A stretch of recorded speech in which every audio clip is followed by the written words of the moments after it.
Hello, listeners. Mallory Wilsey here, Chief Producer of the Enrollify Network, and I want to take just a quick moment to tell you about another show on our podcast network designed specifically for all the education technology enthusiasts out there. The Higher Ed Geek podcast is a deep dive into the world of educational technology and its transformative impact on the student experience. Geek out each week with host Dustin Ramsdell. His conversations are a mix of engaging storytelling, expert analysis, and a genuine passion for all things higher ed and tech. Whether you're an educator or an administrator or just someone passionate about the intersection of technology and education, this podcast promises to deliver content that's both enlightening and entertaining.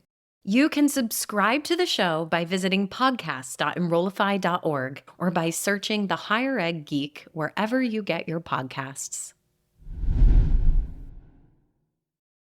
There's a lot of times that's subconscious as well. It's like, you don't even think about it, but in your mind, you're like, I've given a ton of A's. I've got to, let's get some D's in the mix here. Like, I got to balance it out. That was absolutely my standardized test strategy.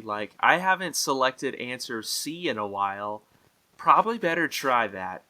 It's interesting how these effects are really invisible to us. No one cites, I was kind of tired, or I was a bit hungry, hadn't had a snack in a while, when they, are trying to cite the reasons for their particular decisions. And, our prefrontal cortex is really good at narrating our life and our experiences and our decisions.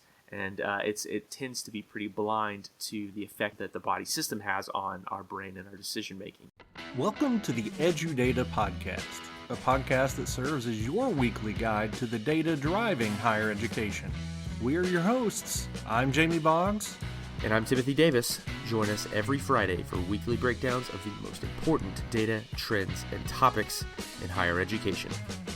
The EduData Podcast is a part of the Enrollify Network, a robust collection of podcasts designed to help higher education professionals like you grow. Explore our other shows at enrollify.org or check out some of my personal favorites linked in the show notes below. Enrollify is made possible by Element 451, the leading AI-powered, all-in-one student engagement platform, helping institutions create meaningful, personalized, and engaging interactions with students. Learn more at element451.com. Hello and welcome to the EduData Podcast. I'm Jamie Boggs with Timothy Davis. We started off early there. Leave that in. I'm Jamie Boggs with Timothy Davis. Timothy, you doing all right? Hey, everybody. Yeah, doing good.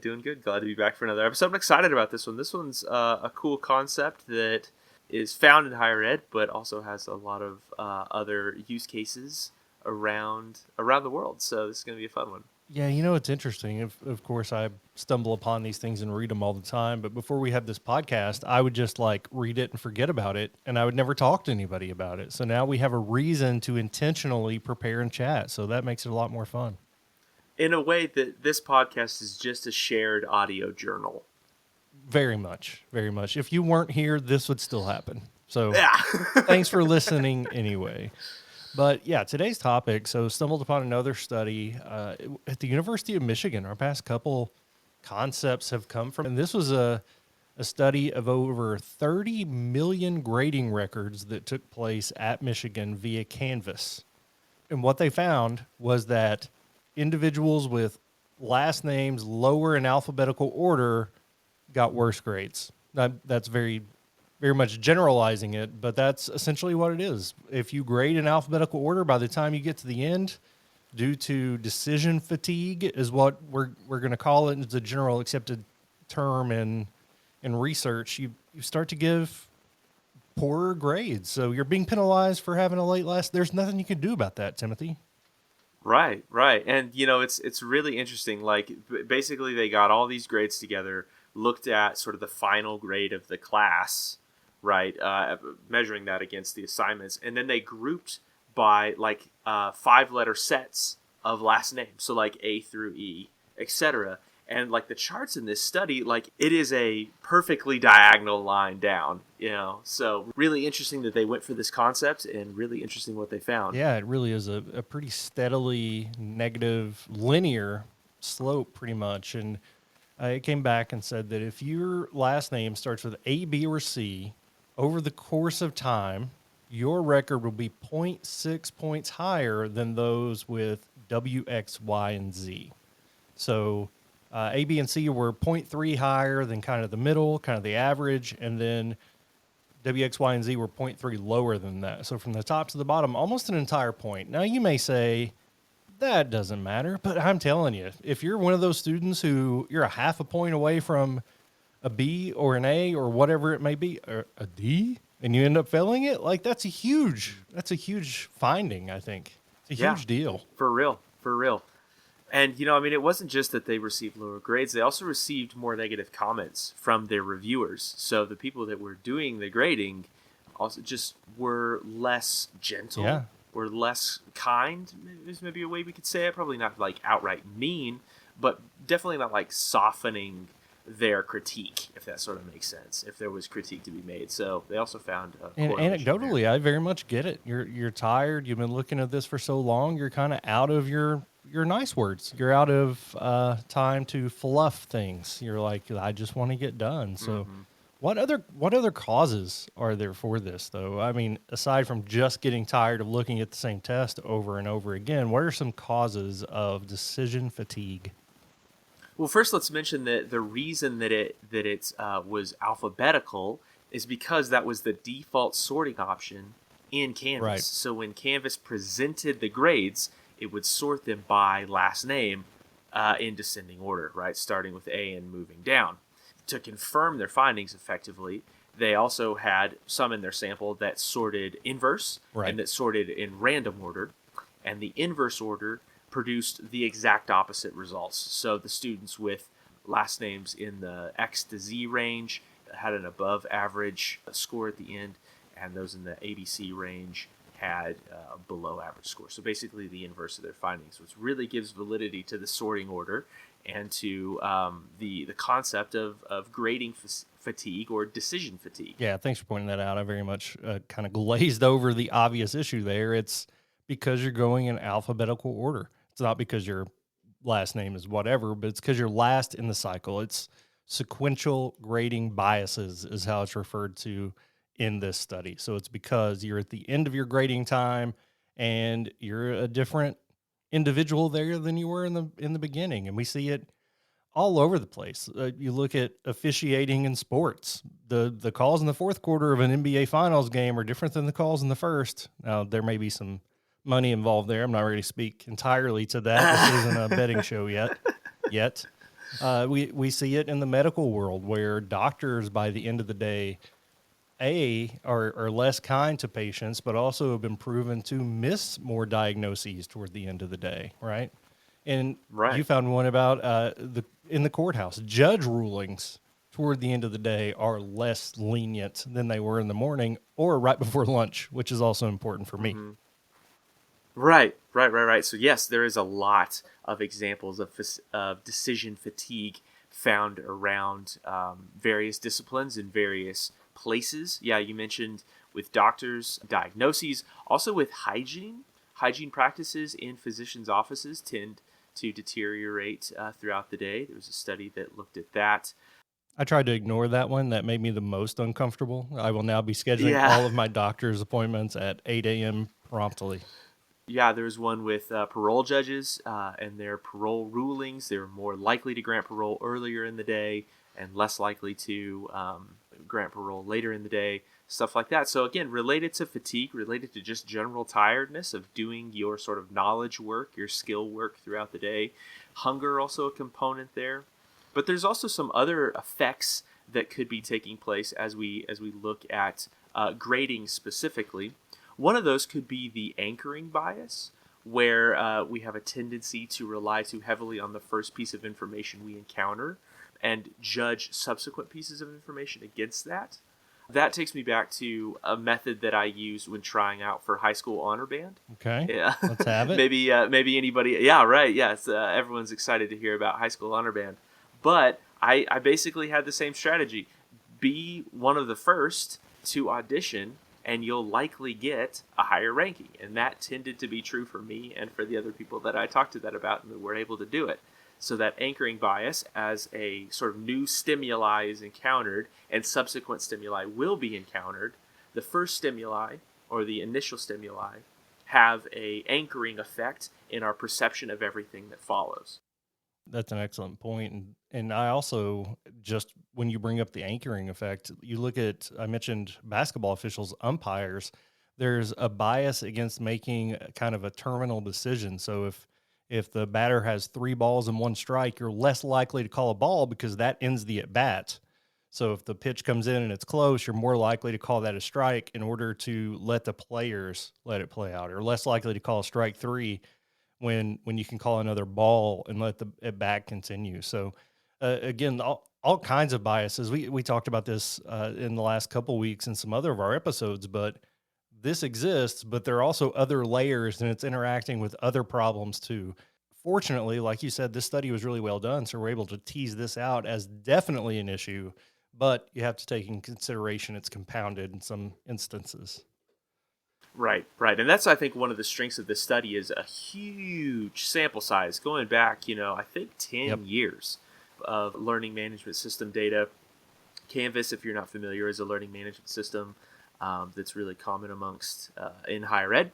So yeah, being able to pull all that together and have really solid data that allows you to perform these sort of correlational trend longitudinal Right. analyses is really powerful. Really strong data set. There are some other effects that we could potentially talk about here. Of course, I think fatigue is likely the biggest contributor there. But we also have other effects that are called like the learning curve effect, where evaluators gain experience with a task and stimuli, and their judgments become more consistent or less extreme over time. So that's kind of that same acclimation process as you begin to, at least in the grading scenario, perhaps you're grading essays, you're kind of getting those initial samples and those color your perception. So the learning curve effect is another way to talk about that. There's a lot of times that's subconscious as well. It's like, you don't even think about it, but in your mind, you're like, I've given a ton of A's. I've got to let's get some D's in the mix here. Like I got to That balance it was out. absolutely my like standardized test strategy. Like I haven't selected answer C in a while. Probably better try that. It's interesting how these effects are really invisible to us. No one cites, I was kind of tired, or I was a bit hungry, hadn't had a snack in a while, when they, are trying to cite the reasons for their particular decisions. And, our prefrontal cortex is really good at narrating our life and our experiences and our decisions. And it tends to be pretty blind to the effects of the body system that the body system has on our brain and our decision making. So, again, a really widespread phenomenon, not something that is by any means localized to grading, something that has a wide effect on a number of things that we can discuss, but we certainly can control for it. And we've seen plenty of people try to control for decision fatigue, especially if they have to make lots of decisions per day. They might try to reduce the number of decisions that they make. There's one example was there's this story, I don't know if it's true, about Steve Jobs, that he only wore black turtlenecks, so that it was one less decision he had to make. He never had to pick his outfit. So maybe that's true. I don't know. I've never Same, heard. Steve. Same. Right. Anyway, but what are some ways that we as educators can control for these sorts of biases, control for decision fatigue, and design systems that accommodate us and create equitable solutions? If you have 50 exams to grade, let's do 10 now. Let's go do some other stuff, do 10. So to break it up and make it less than it would be if you sat down and did 50 of those in a row. Controlling your environment. We talk about that with students with taking tests. So it's the same with grading tests. You want to be comfortable. You want to be at your absolute best. Hey, it's Mallory. Exciting news! I'm hosting the Engage Summit in Raleigh on June 25th and 26th, and I'd love to meet you there. Together, we'll dive into the mind of the modern student, what fires them up, how they interact, and what they expect in today's digital age, and how tools like AI help put them in the driver's seat of their education. We have some terrific speakers, including our closing keynote, New York Times best-selling author Jeff Selingo. Sessions will dig into practical ideas and innovative strategies to get your team more student-centered and ready to adopt AI. And many of your favorite Enrollify hosts are presenting too, like Jamie Hunt, Jenny Lee Fowler, and Brian Gross. Use the discount code Enrollify50 for an extra $50 off your registration. Learn more and register at engage.element451.com. We can't wait to see you there. One great way is rubrics. And I'm not saying, of course, to some degree, every grading assignment has a rubric, but simplify that as much as you can. Instead of saying, well, I think this was a 3 instead of a 4 on this particular piece, if you make everything a yes, no, it's going to be much more objective. If you're going to say, did they cover this? Yes, no. Did they do that? Yes, no. And then by the end, there's less actual judgment that goes into it, and it kind of takes the judgment out of your hands, which I think can be really helpful. And then other really study breaks, just like we tell students, take a break, reward yourself, trying to control yourself as much as you can. And the main thing is being aware of it. If you feel yourself starting to get fatigued, there's a strong chance of affecting your ability to grade objectively. And again, we're talking about education. This applies to everything. I know a parole judge can't necessarily just leave work for a while and come back and judge some more people. However, Timothy, I don't really trust myself to govern myself and to make these changes. I think the real solution needs to come in the sample. So we talked about Canvas. The default way is alphabetical. So the suggestions here are to randomize the sample, which I get it. On the surface, that makes great sense. If it's a different order every time, it's going to balance out. That's in theory the solution, right? Right, yeah. So you kind of have a systems design problem. And, there's obviously lots that we as individuals can try to do to curtail these problems. Just being aware of it is a great start, and you gave some great advice there. But yeah, we can absolutely design better systems that understand human limitations and try to create better results, more equitable results. And yeah, the suggestion from the study is your most immediate change that was actually, I believe, already available within the platform. It is. It's just not default. Yep. Right. Was to change the default from alphabetical to randomized. Yeah. Well, here's the thing, though, Timothy, as somebody who tries to find loopholes in everything, what if I'm randomly last every time, which is absolutely possible in that system? Right. Is that not a similar risk? I'm not guaranteed to be last, as if I have a last name that starts with a Y, I'm guaranteed to be last, but I still could, right? Probably, yeah. You're not talking about truly random numbers, and you're not talking about a round robin scenario where the system is intelligently trying to place everyone in an order that they've never been in before. You're just talking about random, and it's probably using like other random generators in a computer, is just using the clock to do some sort of mathematical calculation to come up with a random figure in a given range. So yeah, again, not random, and you would still see the fatigue effect take place, right? It would just ideally be dispersed across everybody a little bit more evenly rather than in this sort of hierarchical A to Z format that we see here. I found an article in the Journal of Athletic Training about measuring different types of randomization and their outcomes. Ooh. Which it got me really excited, because obviously simple randomization is what you and I are talking about, right? You click shuffle on your iTunes or is it Apple Music, I guess now, and it mixes all your songs up, or it mixes all your tests up. And I find that sometimes, no matter how many times I hit shuffle, that same Taylor Swift jam comes up in the top 5 every time. Apple knows what I like, right? But there are other ways to do it. So they tested simple randomization against block randomization. So that's essentially taking, since we know in this scenario, we know the group. So let's take A, B, C, D, put them together, take W, X, Y, Z, put them together, and those 4 are going to stay together in that random assignment. Every blocks of 4. So we're going to move them around so that you're at least grouped with somebody else. So block randomization, and then you block them, group them together, and then you click shuffle.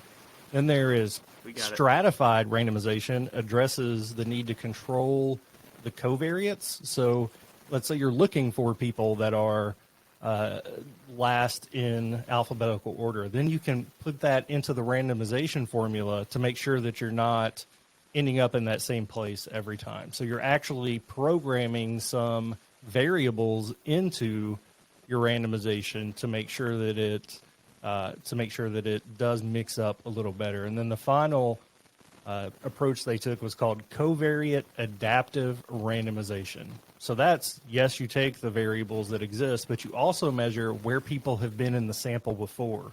So if you have 5 exams and somebody has been in last in the first 2 exams, then this approach would say, you've been last twice. We're moving you to the front randomly.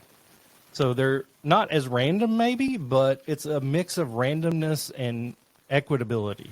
I love that we're talking about randomization now. Like, I did not know that this is where this conversation was going to go, and I've been thinking I'm about having this so all much weekend. fun.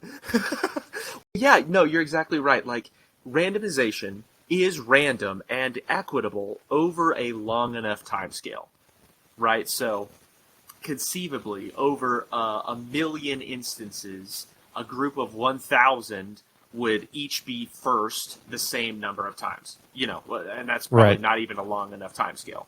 So Yes. you're talking about an infinite number of potential combinations and potential instances where those combinations can manifest. But that's not realistic within a grading scenario. And so even with where you have a fixed number of assignments, and so even if you're randomizing, right, you're still going to likely see scenarios where some students are randomly assigned to the back of the order more frequently than they are assigned to the front of the order. So I love Right. that this idea of grouping and basically like chunking. So Yep. you chunk your groups a few different ways. You reorder them there, and then you can also move your chunks around so that you kind of have a double layer of randomization there. Because randomization requires a long time scale, if you want to be not necessarily random but equitable in the distribution and the frequency of appearance at the back or at the front to try to even out fatigue's effect over time, you do need to be aware of where each individual student has been in the randomization order at each other point. So yeah, I think that both of those are great suggestions. Yeah, I think there are a lot of ways to fix this. Controlling yourself, all you can. If you just be aware of it, and that makes a huge difference. And obviously, or at least I don't think the people in this study were aware that this was going to be studied. They just happened to have collected a decade of this data, and when they looked back at it, like, oh, that's significant there, both statistically and in real application. So they found this, but being aware of it's going to make a big difference. But if you can at all find a way, which we're supposed to do blind grading right anyway, but if you're going in alphabetical order, you're going to know, oh, well, I always get to Timothy second, and he's usually pretty good. So I'm going to give him the benefit of the doubt on this one. Then you get to Jamie down at the end, you're like, God, he's just the worst, and he never puts effort in. That's a D at best. So, yeah. So blind grading, but also finding a way to make it equitable instead of random, like Right. you said. So this covariate adaptive randomization, I think, is the best mix to make it equitable, but it's also pretty complex. And I don't think there's a covariate adaptive button in your CMS. So it's a little more complex, Exactly. I think, that is built in there, but you may be able to build that yourself if you would like, or for the right dollar amount, Timothy will build it. So There you go. Right. Yeah, I'll just watch a YouTube video on what was the randomization process called again? Covariate adaptive randomization. Right, what he said. I'll watch a video on that, and yeah, for sure, whip you out an LMS that can do that. Anyway, the other thing that we could talk about from a system design level is what was mentioned by here in their study, was that you can reduce the effects of decision fatigue by reducing the amount of decisions that a decision maker has to make in one instance, right? So smaller class sizes, effectively, or breaking up grading responsibilities across more graders, right? So having like a maximum amount of grading that a particular individual can do for a particular assignment set. So another great recommendation from them, and that I think really adds to the argument and the momentum that's been building behind the sort of small class size movement. Yeah, really the only negative effects we've ever seen from small class sizes is that it costs more, right? To hire more folks in smaller class sizes. All the actual impacts are positive for the student experience. So that is the optimal solution, absolutely. And I think the University of Michigan, based on this study, is looking for other ways to remedy this issue. Over 8 years, like I said, nearly 0.6 of a point between the top and bottom of the alphabet, or the beginning and end of the grading order. So they are making advancements and trying to fix that on their end. I really hope this becomes more widespread in the industry of LMSs, but also universities, to start thinking about this in a proactive way. Absolutely. Well, hey, I think we could probably wrap it up there. We've beat everybody over the head with randomization enough. So hopefully you got your money's worth on this episode. But for Jamie Boggs, I'm Timothy Davis. Thanks for tuning in with us today. We'll see you in the next one. The EduData podcast is part of the Enrollify podcast network. If you like this podcast, chances are you'll like the other Enrollify shows too. Our podcast network is growing by the month. We've got a plethora of marketing, enrollment, and higher ed technology shows that are jam-packed with stories, ideas, and frameworks, all designed to empower you to be a better higher ed professional. Our shows help higher ed marketers and admissions professionals find their next big idea and feature a selection of the industry's best as your hosts. Learn from Jamie Hunt, Artis Cadu, Dustin Ramsdale, Jeremy Tiers, and so many of your other favorite leaders in higher ed. Enrollify is made possible by Element 451, the leading AI-powered all-in-one student engagement platform helping institutions create meaningful, personalized, and engaging interactions with students. Learn more at element451.com.